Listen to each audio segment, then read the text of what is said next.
안녕하세요. 저는 사연을 들으며 일상의 즐거움을 찾는 50대 여성이에요. 영상 쪽 일을 하고 있어서 영상으로 사연을 담는 일은 해봤지만 이렇게 음성으로 사연을 보내는 건 이번이 처음이라 저도 괜스레 설레고 떨리네요. 저는 제 아버지가 겪은 일이 어쩔 수 없던 일이었다고 생각하고 마음속 깊이 묻어두며 살아왔는데요. 사실 그렇게 묻어둘 일이 아니라고 생각이 들더라고요. 저희 아버지 참 멋있고 다정한 분이었는데 여러분들께도 소개하고 싶어요. 여러분들도 혹시 마음속 깊이 꺼내놓지 못하는 이야기가 있으신가요? 저는 요즘 주변 사람들에게도 이렇게 사연을 통해서도 이야기를 하며 슬픔을 나누고 기쁨을 배가 되게 하는 삶을 살아가려 노력하는 중이에요. 여러분들도 혹여 마음으로만 울고 있는 이야기가 있다면 속 시원하게 꺼내놓고 훌훌 털어버릴 수 있으시면 좋겠어요. 마음으로 응원할게요. 이제부터 제가 겪었던 이야기를 시작해 볼게요. 긴 이야기지만 재미있게 들어주시면 감사하겠습니다. 제 어머니와 아버지 두 분은 모두 무명 배우 생활을 꽤 오랜 기간 해오셨어요. 두 분께서는 연극 무대에 주로 오르셨고 텔레비전 프로그램에는 단역으로 짧게 나오는 경우가 많았어요. 아버지께서는 대학에서 전공도 연극 영화를 하셨는데 어머니께서는 고등학교 졸업 이후에 바로 연극 무대에서 배우로 일을 시작하게 되셨다고 해요. 같은 분야의 일을 하셨던 두 분은 고되고 힘든 연기 생활과 연극 무대라는 공통점을 배경으로 애정을 키우셨더라고요. 아버지는 연기와 연극에 대해 대학에서 전공까지 하며 배웠다고 해서 극단에서 아버지에 대한 대우가 남달랐다고 해요. 하지만 어머니께서는 처음부터 배우를 하시기보다는 연극 홍보용 포스터를 그리고 칠하고 만들어서 사람들한테 홍보하는 소위 말하는 삐끼 역할을 하기도 하고 연극 무대의 소품을 만들고 무대의 뒷배경을 만들기도 하는 잡일들을 오랫동안 했다고 해요. 그래도 자신의 꿈을 이루는 과정이라 생각하고 누구보다 땀 흘리며 열심히 극단에서 일을 했고요. 그런 어머니의 진가를 알아보신 아버지께서 어머니를 배우로서 추천을 하시고 서로 상대 배우로서 역할을 하며 연기를 하기도 하며 마음을 키우기 시작하신 것이었죠. 저희 부모님 두 분의 순수한 러브스토리 텔레비전 드라마에서나 나올 법하지 않나요? 저의 어린 시절부터 어머니 아버지 두 분은 모두 연극, 드라마, 영화 분야에 다양하게 관심이 많으셨기에 저도 자연스레 그쪽 분야에 대한 관심이 끊이질 않았어요. 한마디로 연기에 일찍 눈을 뜨게 되었던 거죠. 하지만 제 관심과 열정에 부모님은 걱정을 하시더군요. 이 분야가 쉬운 분야가 아니라는 것을 몸소 겪으셨던 분들이셨고 사실 저도 부모님을 통해 보고 들어온 얘기들이 많아서 쉽지 않은 길이라는 것을 알고 있었어요. 그리고 저희 집 형편을 생각해봐도 그러했죠. 연예계는 한두 명의 소수나 스타만이 반짝 뜨고 그 외에 대다수 사람들은 먹고 살기도 참 팍팍하게 힘들다는 것을 직접 옆에서 보며 자라왔기 때문이에요. 은하야, 그래도 연기가 하고 싶어? 진짜 힘들걸? 배고프고 힘든 순간이 예쁘고 신나는 순간들보다 훨씬 많을 거야. 응, 엄마, 그래도 나 연기할 거야. 엄마 아빠 보면 힘들어도 연기하면서 행복하잖아요. 그니까 포기 안 하고 연기하고 있는 거고. 어이구, 그래. 우리 은하 큰딸 대견하네. 힘든 길이라는 것을 알면서도 씩씩하게 하려는 마음이 아주 이뻐.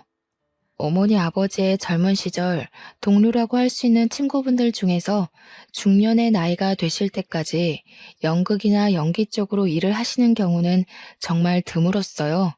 아니, 거의 없다고 말하는 게 맞는 정도였죠. 부부인데 두 분 모두 연기 생활을 하고 계시는 경우는 저희 부모님이 유일한 정도였죠. 어려운 환경일지라도 연기를 계속 꾸준히 하실 수 있으셨던 원동력은 연기를 본업으로 생각하고 열정을 다하면서도 겸업을 하셨기 때문이에요. 아버지께서는 개인 택시를 운전하셨어요. 회사에 얽매여 있지 않아서 자유로이 일할 수 있는 게 참 좋다며 즐겁게 일을 하셨죠. 연기를 하면서 이렇게 일도 할 수 있다는 게 난 참 좋다. 은하랑 지아랑 두 딸이랑 밥도 자주 먹고 놀기도 자주 놀고 그러면서도 일할 수 있는 게 얼마나 좋아. 어머니께서는 시장이나 마트를 돌아다니며 부족한 일손을 돕는 부업 일을 하셨어요. 워낙 고우신 외모와 성실하신 성품 덕에 일을 하는 곳 어디에서도 항상 인기가 좋으셨죠. 그렇게 제 부모님은 누구보다 열심히 살아가시면서 연기를 놓지 않고 지내셨어요. 저는 혈기왕성함으로 무장한 젊은 배우가 아닐지라도 열정이 넘치고 꿈을 포기하지 않는 부모님이 존경스러웠어요. 여느 때와 같이 아버지는 드라마의 조연으로 출연하는 일을 마치시고 새벽까지 개인 택시 일을 하고 계셨어요. 새벽에 트럭이 차선을 넘어와 아버지의 차를 들이받았고 아버지는 차와 부딪히고 가드레일에 치이셨어요. 양심이 있다면 사고 수습은 해야 하는 게 맞지 않겠어요?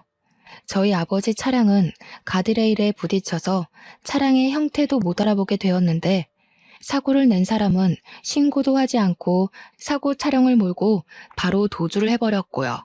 한마디로 뺑소니였던 거죠. 바로 신고라도 해줬더라면 지금의 아버지는 어떠실지 궁금하기도 하네요. 지나가던 차량들이 주춤거리다가 신고를 해줘서 구급대가 출동해서 아버지를 병원으로 이송할 수 있었고 경찰들이 사고 현장을 조사할 수 있었다고 해요. 범인을 찾기 위해 경찰들이 조사를 하고 저희 가족들은 사고 현장 근처에 현수막을 걸어두기도 했지만 역부족이었나 봐요. 하필이면 CCTV 사각지대에서 사고가 날 거라는 생각은 못했겠죠. 범인을 잡지 못한 분한 마음은 둘째치고 아버지께서 급작스러운 사고를 당하시고 병원 신세를 지게 되신 상황이 저희 가족에겐 더 큰 시련이었죠. 항상 가족의 기둥과 같은 분이셨는데 한순간에 이런 일이 일어날 줄 몰랐어요. 저와 동생 그리고 어머니께서 번갈아 가며 아버지 병간호를 했습니다.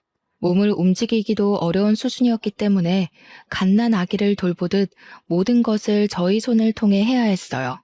식사를 도와드리고 용변 보시는 것까지도 저희의 도움이 필요했죠. 저희도 어찌할 수 없는 저녁 시간에는 성인용 기저귀를 사용하셨는데 아버지께서는 어떤 것보다 그 점을 불편해하시고 싫어하셨어요. 어쩌면 부끄럽고 자식들 앞에서 못 볼 꼴을 보인다고 생각하셨던 것 같아요. 누구에게도 그렇게 의지하신 적이 없는 분이 본인 힘으로 할 수 있는 게 없고 화장실도 혼자 가지 못하다 보니 자존심이 많이 상해하셨죠. 아버지는 병원 생활을 무척이나 괴로워하셨어요. 이렇게 살 바에는 죽는 게 낫지, 죽는 게 나아. 아버지께서는 언젠가는 연기자로서 나중에는 노년 배우로서 당당하게 인정을 받을 거라 누누이 말씀하셨어요. 사고를 당하시게 되고 그 꿈을 이루지 못할 수도 있겠다는 좌절감이 크셨던 것 같아요. 어머니께서도 겸업을 하시며 연기 생활을 이어왔지만 도저히 불가능하다는 생각을 하시고는 풀타임으로 시장과 마트를 오가시며 아버지의 병원비를 벌기 위해 2배, 3배로 일을 더 하실 수밖에 없었어요. 그래도 내가 일 좀 더 할 수 있냐고 부탁했을 때 내치지 않고 일감들을 넉넉하게 주시는 게 나는 얼마나 다행인지 싶어. 저희 가족은 아버지가 나아지실 거라는 희망을 품고 살아갔죠. 고등학생이었던 저와 동생도 아르바이트를 하며 생활비와 병원비에 보탬을 드리려고 노력을 했고요. 하지만 차가운 현실은 저희의 희망과는 달랐어요. 새벽 5시를 넘겼던 시간으로 기억해요. 아버지가 계신 병원으로부터 전화가 왔어요. 요즘엔 보기 드문 집 전화로 전화가 걸려왔어요. 집안 전체를 울리는 새벽을 뒤흔드는 전화 벨소리였어요. 저에게는 아직도 새벽에 걸려오는 전화 벨소리는 악몽과 같아요. 김인철님 댁 되시죠? 전해드릴 소식이 있어서요. 병원에 빠르게 내원해 주셔야 할 것 같습니다. 무슨 일이죠? 김인철님께서 사망하셨습니다. 아버지께서는 그렇게도 싫어하시던 병원 생활을 하시다가 집에 한 번도 돌아오지 못하신 채 급성 폐혈증으로 돌아가시게 되었어요. 아무도 예상하지 못했던 일이었죠. 저와 제 동생은 다음날 학교에 가기 위해 집에서 잠을 자고 있었고 어머니께서는 새벽 시장에서 일을 하고 계셨어요. 저희 가족 그 누구도 아버지의 임종을 지키지 못했어요. 지금 돌이켜 생각해봐도 정말 눈물이 앞을 가려요. 그 기억은 제 평생 없어지지 않을 아픈 기억이에요. 저희 가족의 지친 몸과 마음은 오직 아버지의 회복만을 바라고 달려왔는데 이렇게 허망하게 돌아가실 줄 몰랐어요. 저와 동생은 정말 아이처럼 그렇게 엉엉 울었어요. 돌아가신 아버지께서 얼마나 억울하실지, 저희를 남기고 가시는 마음이 얼마나 무거우실지 상상만 해도 마음이 아렸어요. 어머니께서는 현실로 받아들이지 못하셨죠. 펑펑 울어대는 저희와는 다르게 어머니는 눈물 한 방울도 흘리지 않으셨어요. 그저 넋이 나간 표정으로 장례를 치렀어요. 장례를 치르고 난 후 저희 가족은 이전과는 다른 삶을 살아갈 수밖에 없었어요. 마음과 정신적인 지주였던 아버지의 부재가 생각보다 가족들에겐 큰 영향이 있었던 거죠. 가난했지만 웃음이 끊이지 않았던 집의 분위기는 180도 변했어요. 하루하루 막막하게 느껴지는 그 무게감을 우리 가족 모두가 감당했어야 했기 때문이죠. 은하야, 어떻게 하니? 우리 어떻게 살아갈 수 있겠니? 막막하구나.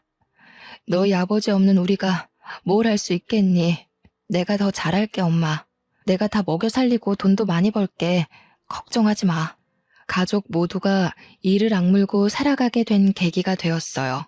저와 제 동생 아르바이트를 하면서도 누구보다 성실하게 학교 생활을 하며 대학 진학을 꿈꿨어요. 그렇게 저는 아버지의 못다 이룬 꿈을 이루고자 연극영화과로 대학 진학을 했죠. 4년 내내 연기도 해보고 연출도 해봤지만 생각보다 연기보다 연출이 저에게는 더 맞았어요. 그래서 오직 연기만 하겠다고 마음을 먹었다가 진로의 방향을 틀었죠. 저는 대학에서 배운 연극과 영화, 연출이 전부인 양 꿈에 부풀어 취직시장에 뛰어들었어요. 와, 정말 생각보다 어렵더라고요. 제 전공을 살려 취업을 하는 것이요. 그렇게 고민 많은 20대 중반을 넘기고 취업 준비 기간이 너무 길어지면 안 될 것 같아서 그냥 저를 불러주는 적당한 기업에서 일을 시작하는 게 낫겠다 싶었어요. 그렇게 일을 시작하게 되었죠. 첫 출근에서부터 제 꿈은 산산조각이 났었죠. 학교에서 배웠던 연출과는 생판 다른 노동이더라고요. 저는 영상회사에서 이렇게 다양한 일들을 하고 있는 줄 몰랐어요. 조연출 일부터 시작을 했는데 갖은 보조원 역할은 다 했어요. 무슨 커피 심부름은 매일같이 줄기차게 있는지 몸에 익다 보니 커피 심부름은 별것도 아닌 게 되더라고요. 그리고 엑셀 작업은 또 뭐 이렇게 많은지 컴퓨터로 처리해야 하는 일들이 이렇게 많을 수가 있나 싶었어요. 식사 영수증 관리에서부터 때로는 일손이 부족하다며 충무과에서 해야 하는 세금 관련 업무까지도 제가 하게 되었어요. 제가 원하던 일은 이런 게 아니었죠. 적어도 연출 전공을 살려서 아버지의 꿈을 뒤이어 이루겠다는 제 생각은 변함이 없었거든요. 아버지 어머니께서 연기를 하셨지만 저는 두 분의 진심 어린 연기를 어린 시절부터 봐왔기에 자신의 열정과 진심을 표현하는 연기자들, 사연들, 사람들을 영상으로 담고 싶어서 회사에 입사했는데 도대체 회사에서는 연출이나 연기와 관련된 업무는커녕 일부러 그러는 건지 다른 잡무들만 잔뜩 시키더군요. 하지만 저는 첫 술에 배부를 수 없는 거라 생각하고 저 스스로를 다지며 위로하며 일을 했어요. 이렇게 열심히 지내다 보면 제 진심을 알아주는 누군가가 있을 거라 생각했기 때문이죠. 저는 꼭 어머니 아버지 같은 진정한 배우를 모시고 영상에 담아내는 PD가 되고 싶었어요. 앞서 말한 것처럼 견디기 어려운 잡무들로 인한 스트레스가 엄청났다는 것은 사실이었네요. 정말 내가 원한 길이 이 길인가? 부모님은 도대체 어떻게 이렇게 힘든 과정을 인내하고 연기 생활을 하신 것일까? 고민이 참 많았던 시기였죠. 지금에서야 돌이켜 생각해보면 영상회사에서 영상이 아닌 다른 분야의 일들에 대해 다양하게 배울 수 있는 기회였다고 생각을 하지만 당시만 해도 이렇게 쉽게 생각하기 어려운 상황이었어요.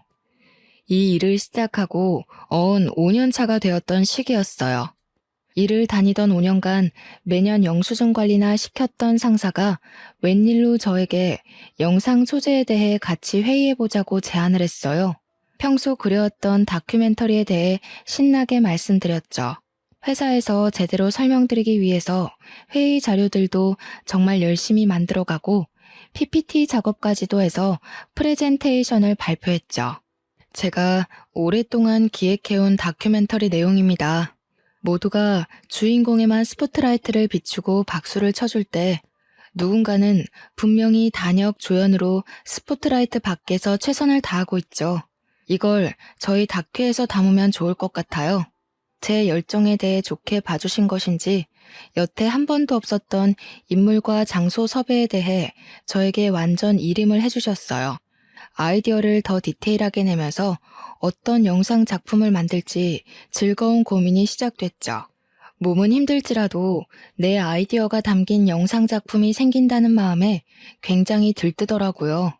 제가 어린 시절부터 꿈꾸듯 그려왔던 작품을 해야겠다 마음먹었어요. 무명 배우 단역으로서의 삶을 담은 다큐멘터리. 작품을 만들게 되었어요. 누구에게도 말씀드리지 않고 처음으로 엄마에게 출연이 가능하실지 제의를 드렸어요. 엄마, 여태껏 엄마가 아닌 다른 사람들이 주인공인 무대에 많이 섰잖아요. 이번에는 엄마가 주인공인 무대 어때요? 내가 다큐멘터리 하나 만들게 되었는데 엄마가 주인공이었으면 해서.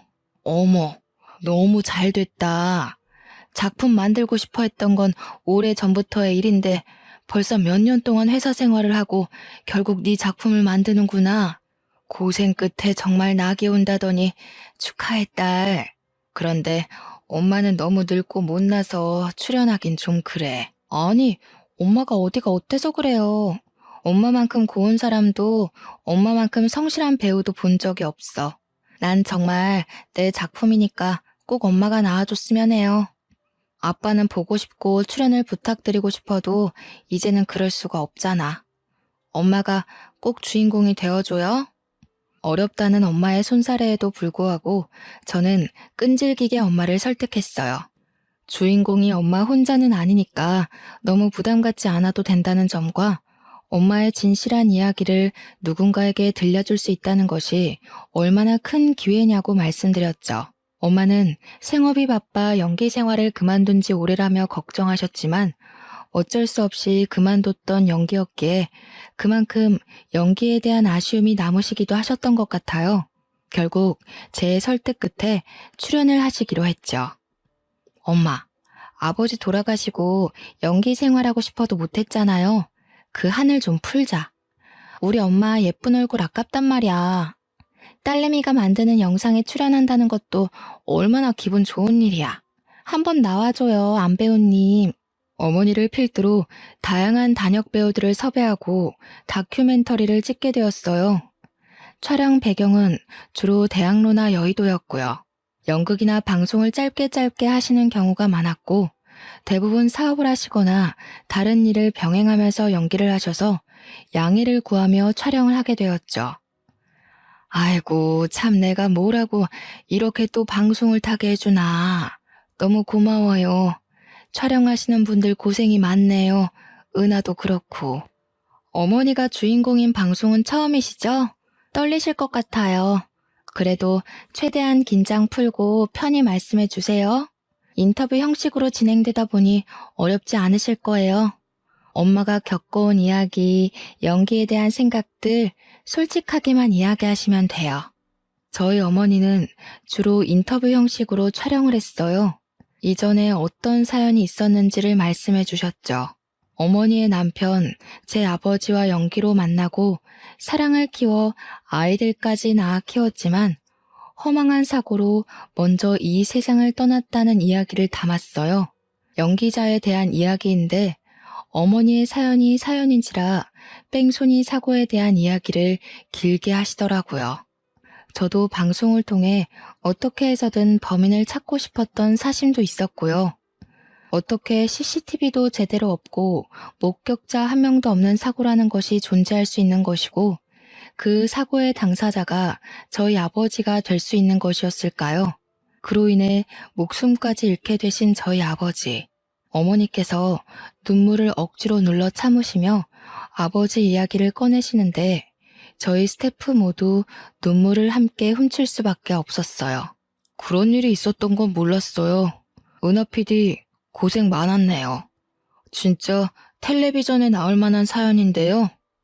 어떻게 뺑소니 범인을 못 잡을 수가 있지? 여태까지. 가족들 다 마음고생 무지하게 심했겠다. 그렇죠. 우리 가족 마음고생 심했지. 그래도 그 일을 계기로 이악 물고 살아서 내가 이렇게 PD도 하고 있는 게 아닐까 싶긴 해요. 억울하긴 해도 우리 가족 눈 감고 귀 막고 열심히 살았지 뭐. 또 영상이 담긴 한 분의 경우는 배달 일을 하시며 연기 생활을 오랫동안 병행해 오시기도 했어요.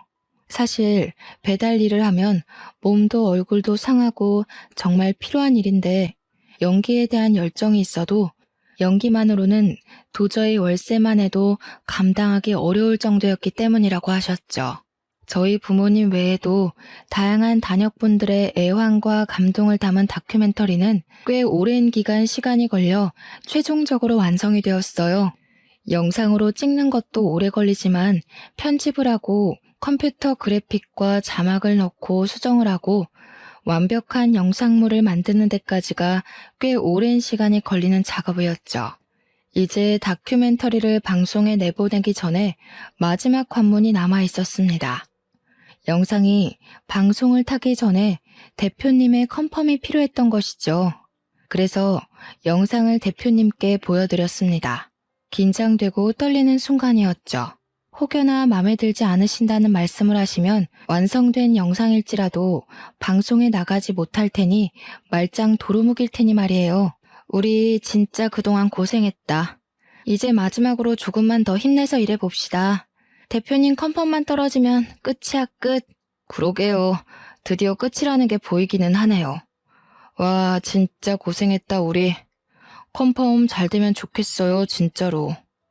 대표님과 저 그리고 대표 스태프 몇 명이 함께 영상을 시청하며 최종 컨펌을 하는 시간이었습니다. 저는 입이 바싹바싹 마르더군요. 그렇게 긴장이 되던 것은 일을 하면서는 처음 있던 일이었죠.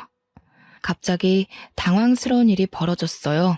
영상을 잘 보고 계시던 대표님이 오열을 하시는 상황이 생긴 거죠. 처음에는 당황한 표정을 감추지 못하셨는데 이내 눈물을 터뜨리시더라고요. 이게 무슨 상황인가 싶었죠.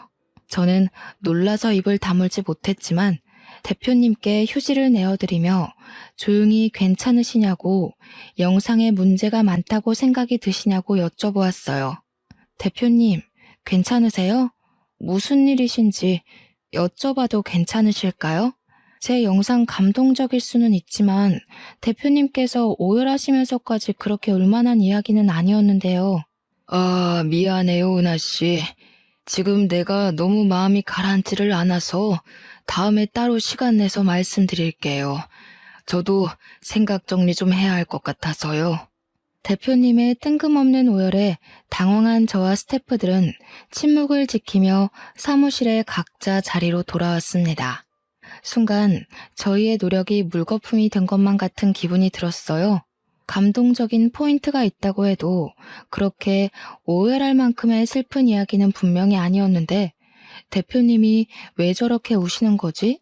우리가 뭔가 잘못했나? 대표님이 무슨 큰일을 당하셨나? 우리 영상에는 누가 없어야 하는 건가 싶었어요. 입사 후에 한 번도 누구 앞에서 눈물을 보이신 적이 없으셨던 분인지라 저희 모두 크게 놀랐습니다. 대표님도 눈물이라는 게 있는 사람이구나 싶으면서도 무슨 큰일이라도 난 건가 싶더라고요. 다큐에는 여러 단역분들이 나오셔서 각자의 사연을 이야기하고 촬영을 다니는 모습을 찍었고 어머니 사연의 경우 인터뷰 형식으로 아버지 뺑소니 사고를 언급하신 내용이 담겼어요. 어느 포인트에서 대표님이 오열하신 건지 아무리 생각해봐도 잘 모르겠더군요. 저희 스태프들끼리 별별 소문이 돌기 시작했어요. 대표님의 엄마가 영상에 우연히 나오셨다. 아니다. 대표님 아버지가 나오신 게 틀림없다. 아니, 자기 무명 시절이 생각나서 그런 거다 등등 다양한 이야기들이 오가더군요. 아니, 나 진짜 우리 대표님이 저렇게 오열하는 거 난생 처음 봤다니까? 그렇게 올만한 내용도 아니었는데 말이지. 뭔가 이상해. 수상해. 뭔가 있다니까 이거. 그런가요? 저희가 뭔가 특이하거나 이상한 내용을 담은 건 아닌데 반응이 의외이긴 했어요. 저는 다른 것보다 제 입봉작인데 방송도 못하고 묻힐까봐 제일 걱정스럽다니까요. 아, 걱정이에요, 걱정. 며칠이 지난 후 대표님이 저를 개인적으로 부르셨어요. 다큐멘터리의 총 책임자이기 때문에 저를 부르셨겠거니 가벼운 마음으로 사장님을 뵈러 갔죠. 하지만 대표님 방에서 나올 때 제가 어떤 마음과 어떤 표정으로 나오게 될지는 전혀 예상하지 못했죠. 은하 PD, 어서 와요. 영상 찍느라 고생 많았죠? 편집도 무지하게 길었을 텐데 피곤은 좀 풀렸어요? 이럴 때 좀 쉬어야 다음 작품 쉽게 시작하지. 아, 네, 감사합니다. 피곤하긴 하네요. 영상 일, 연출 일이 쉽지 않다는 거 알고 시작했는데도 역시 힘들긴 하네요. 체력이 너무 딸려서 죽겠어요, 매일매일. 커피를 달고 삽니다. 대표님은 괜찮으신 거죠? 아유, 그럼 나야 너무 괜찮지. 은하 PD 노고에 비하면 내가 뭐 비할 바가 아니지. 그런데 조금 어려운 이야기를 해볼까 해.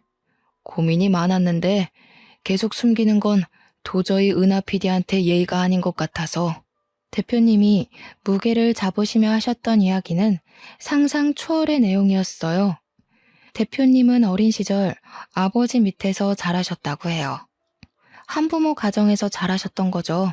어려운 환경 속에서 자라셨다며 한참을 뜸을 들이며 말씀하시더군요. 은하 PD, 이런 이야기를 전하게 될 줄은 몰랐는데 정말 미안해. 놀라지 않았으면 좋겠는데 놀랄 수밖에 없는 이야기야. 아, 괜찮아요, 대표님. 어서 말씀해 주세요. 대표님께서는 다시 어린 시절 이야기를 이어가셨어요. 아버지와 함께 지내왔는데 아버지께서 야채 트럭을 운영하셨다고 하시는 거예요. 아, 그렇구나 듣는데 이런 이야기를 왜 나한테 하는 거지? 의문스럽게 느껴졌어요. 그렇지만 제가 다니고 있는 회사의 대표님께서 하시는 말씀이니 제가 이렇다 저렇다 말하지 못하고 묵묵히 듣기만 했어요. 야채 트럭. 그런데 그 야채 트럭을 몰고 새벽에 운전하던 중에 아버지께서 사고를 내신 적이 있다고 하시더군요. 조수석에는 아들인 본인을 옆에 태우신 채로요. 사고가 워낙 크게 나서 기억이 나신다며 설명을 하셨어요. 그 새벽에 우리 아버지 야채 트럭이 승용차를 박았어. 아버지께서 새벽에 졸음운전을 하신 탓이었지. 중앙선을 살짝 넘어간다 싶었는데 기어코 옆 차선에서 오던 차를 친 거야. 그 차는 택시였고 동승자는 없이 기사님 한 분만 타 계셨어. 그리고 그 택시는 가드레일을 강하게 박았고 택시는 형태를 알아보기 힘들게 찌그러졌어. 네? 무슨 말씀이세요? 나는 조수석에서 선잠을 자고 있었고 부딪히는 소리와 충격에 놀라서 깨버렸지.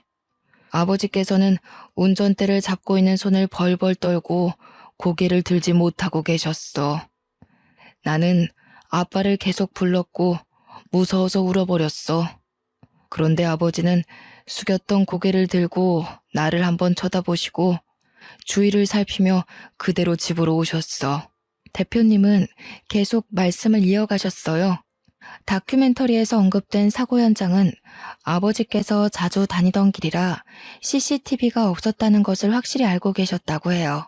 하지만 아버지와 대표님이 보지 못한 목격자가 있을 수도 있을 거라는 생각은 있었고 언제든 아버지와 대표님께서 잡혀갈 수 있다는 죄책감이 있었다고 흐느끼셨어요. 하지만 아버지 없이는 살 수 없는 어린 대표님을 두고 감옥에 들어가실 수 없으셨는지 그렇게 뺑소니로 현장을 떠나셨던 거라고 하셨어요. 이런 이야기가 은하 씨 마음을 위로할 수 없다는 거 잘 알아. 그 사고 꽤 컸고 기사님도 많이 다치셨을 거라 생각하긴 했었어. 정말 미안해. 너무 미안해. 이 빚을 어떻게 갚아야 할지 모르겠어. 마음속으로만 지녀왔던 괴로움과 죄책감이었는데 이제 명확해졌어. 잊힐 수 있을 거라 생각했는데 아니었고. 제가 만든 다큐멘터리를 통해 보니 제 어머니의 남편분, 즉 제 아버지의 사고에 대한 인터뷰가 대표님의 두 눈으로 봤던 어린 시절의 사고 현장에 대한 기억과 일치한 것을 보고 오열을 하셨다고 했어요. 설마 아니겠지 하며 외면해왔던 과오를 이렇게 마주하게 될 줄은 꿈에도 모르셨던 것이었죠. 저도 당황스럽기는 매한가지였습니다. 대표님은 아버지의 상황에 대해 아시는 것이 없으셨겠지만 제 아버지는 이미 이 세상을 떠난 지 오랜 세월이 흘렀기 때문이죠. 그 세월 동안 저희 가족이 받았던 상처와 눈물은 어떻게 보상이 될지 머리가 새하얘졌습니다. 그렇게 오랫동안 찾아 헤매왔던 뺑소니 사고의 목격자가 여기 이렇게 제 눈앞에 버젓이 있다뇨. 그런데 그 목격자가 뺑소니범의 아들이었고 사고에 대해서는 몇십 년간 침묵으로 일관해왔다뇨. 대표님이라고 하지만 참을 수 없는 화와 눈물이 뒤섞여 나왔습니다. 억울하고 화가 나서 미칠 것만 같았어요. 성실하고 다정했던 우리 아빠의 삶, 생명은 누가 어떻게 보상해 주겠어요. 주변에서도 다들 사고당한 사람만 불쌍하다며 그렇게도 수군거렸는데 말이죠. 나라도 어렸어도 바로 신고를 했어야 하는데 정말 후회해. 정말 미안해. 끔찍하게 사죄해요, 은하 씨. 대표님은 너무 미안해서 어찌할 바를 모르겠다며 제 두 손을 꼭 잡고 눈물을 주룩주룩 흘리셨어요. 아버지께서는 현재 나이가 노쇠하셔서 요양병원에 치매 환자로 입원해 계신다고 했어요. 대표님 아버지께서 정말 죄인이고 본인도 마찬가지라며 아버지께서 이런 일을 겪게 되신 것 정말 마음 아프고 유감이라고 말씀하셨어요. 당시에 어렸다고 해도 알 거는 다 알았는데 아빠와 아들 둘이서 살았던 어려운 형편에 아버지마저도 감옥에 가시면 대표님이 굶어 죽게 생겼다 보니 어느 하나 양심적으로 대처한 일이 없었다며 정말 미안하다고 말씀하셨어요. 아버지였어도 내 아버지였어도 신고를 했어야 마땅한 일이었지. 정말 죽을 죄였어요. 미안해. 아, 그런 사정이 있었을 거라 생각 못했어요. 게다가 목격자가 이렇게 있을 거라는 것도 상상 못했어요. 정말 엄청 찾아다녔는데 현수막도 붙이고 포스터도 돌렸는데 없더라고요, 목격자가. 그래서 그냥 반쯤 포기하고 기억에 묻어두고 살았어요. 이렇게 마주하게 될 거라고는 정말 몰랐네요. 어안이 벙벙해서 눈물을 흘리지도 못하는 저를 두고 대표님은 이야기를 이어가셨어요. 아버지를 만나게 해주고 싶다고 하시더군요. 저는 어떻게 반응을 하는 게 좋을지 감이 안 잡혔어요. 좋다고 만나게 해달라고 해야 할지, 아니 괜찮다고 끝까지 죽을 때까지 제 기억 속에 묻어두겠다고 해야 할지요. 대표님은 모든 사실을 알게 되었고 그 사고 가족이 우리 회사 직원인 것도 마음이 너무 아프다며 이렇게라도 찾게 되어서 다행이라고 평생의 마음의 짐이었으니 꼭 아버지를 만나줬으면 좋겠다고 부탁을 하셨어요. 저는 마음이 불편했어요. 돌아가신 저희 아버지는 어떻게 하고 이렇게 쉽게 과거를 용서할 수 있을까 싶었죠. 하지만 상대는 회사의 대표님, 형편이 어려운 저는 대표님의 말씀에 네네 하며 오케이를 하고 말았네요.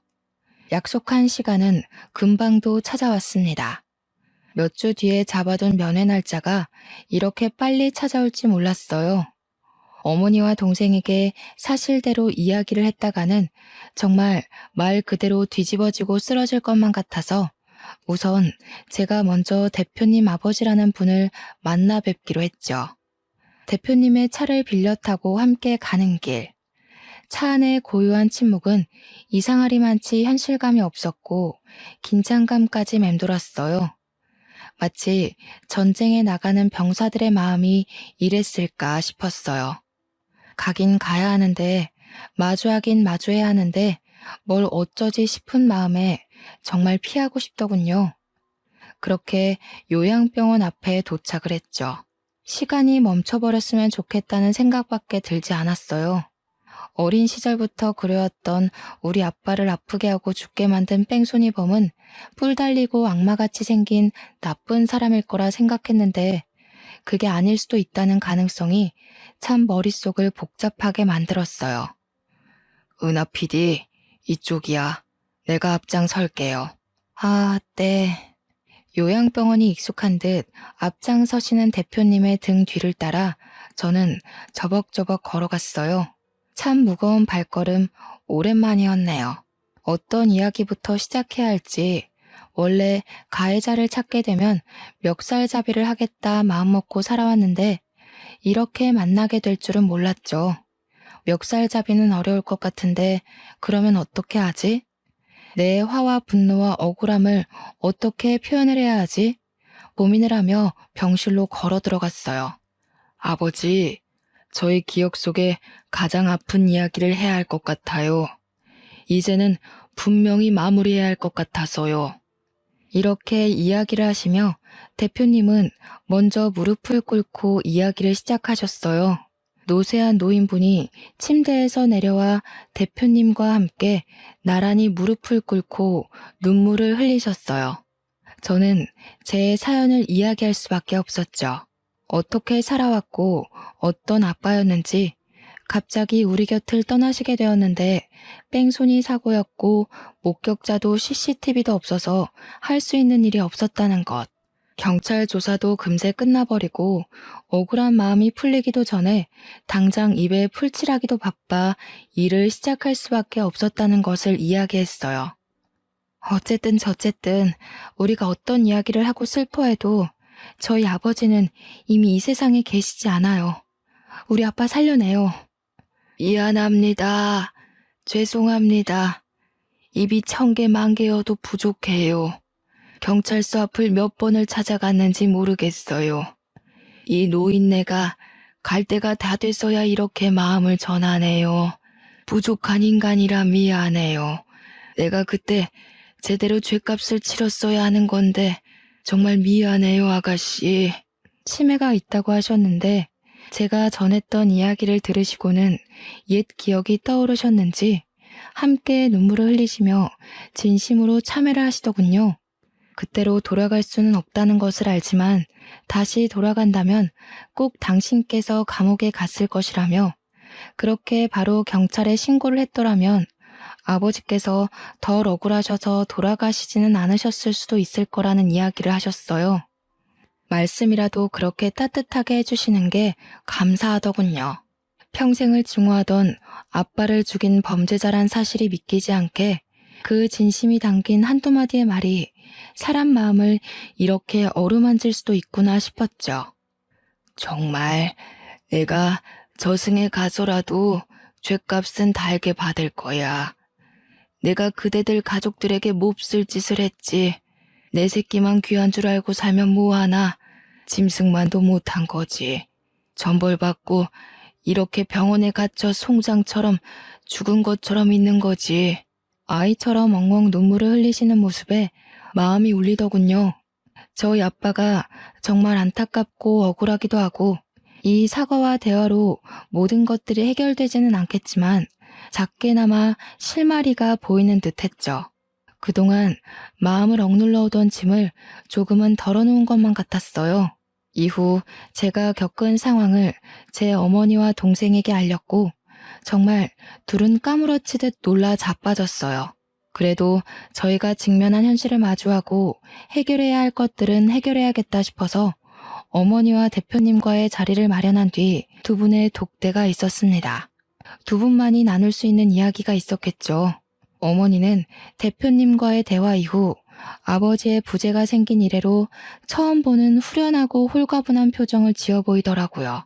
너희 아버지 그렇게 허망하게 가버리고 우리 얼마나 눈물로 매일을 보냈니?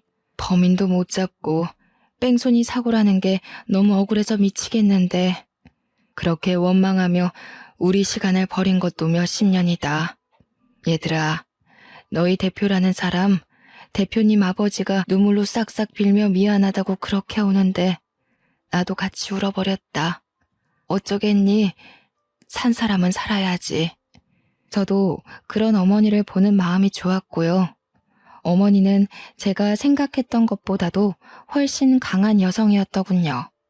대표님과 대표님 아버지라는 사람들이 너무너무 밉고 죽을 만큼 싫었지만 이렇게 사정을 듣고 진심 어린 사과를 듣고 나니 산 사람은 또 살아가야 하는 것이 아니겠냐고, 죽은 사람을 어떻게 되살릴 수는 없지 않겠냐며 더 이상 당신네 가족을 원망하지 않겠다며 대화가 끝났다고 했어요. 이후 대표님은 미안하고 사죄하는 마음 작게라도 표현하고 싶다며 엄마와 저에게 회사 주식을 증여해 주셨어요.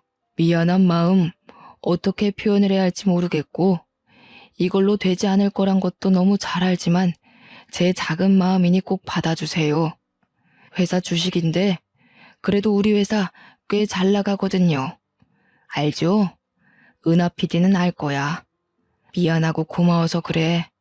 일개 회사원이었던 내가 갑자기 대주주가 되어버리는 상황이 만들어진 거죠.